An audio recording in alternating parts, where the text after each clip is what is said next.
All right, moving on, a high-ranking Russian military official has been killed in an explosion in a suburb of Moscow in what authorities are treating as a case of murder. U.S. President Donald Trump has called it a big one.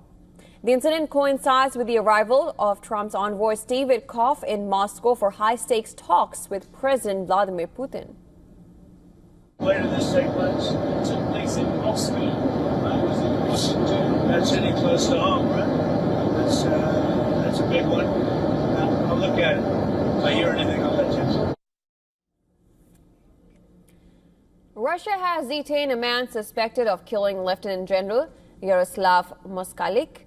Russian Secret Service, FSB, identified the arrested man as Ignat Kuzin, a resident of Ukraine. The FSB called him a Ukrainian Special Services agent.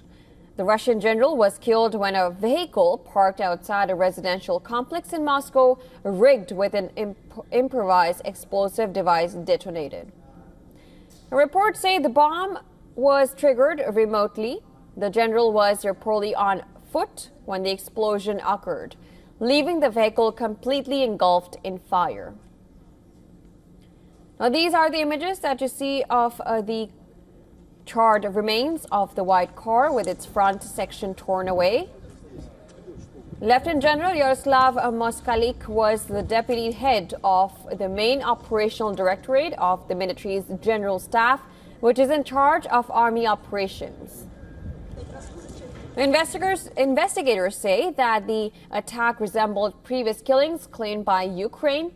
Russia says the attack bears the hallmarks of previous assassinations of military figures and high-profile backers of the Kremlin's offensive over the last 3 years. Officials in the intelligence service described Moskalik as a legitimate target.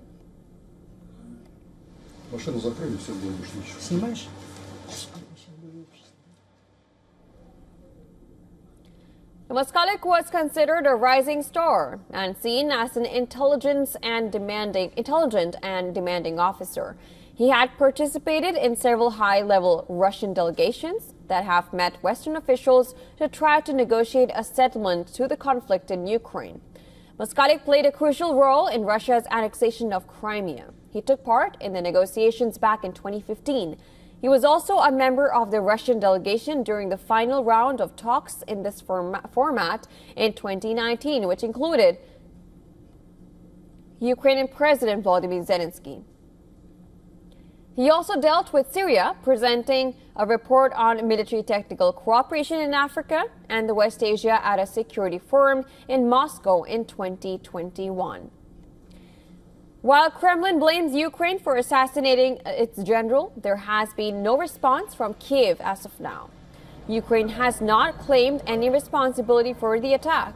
Ukraine has previously claimed responsibility for assassination of Russian military officers on home soil. Now, last December, Lieutenant General Igor Kirillov, the Kremlin's top nuclear weapons chief, was killed in a similar car bombing.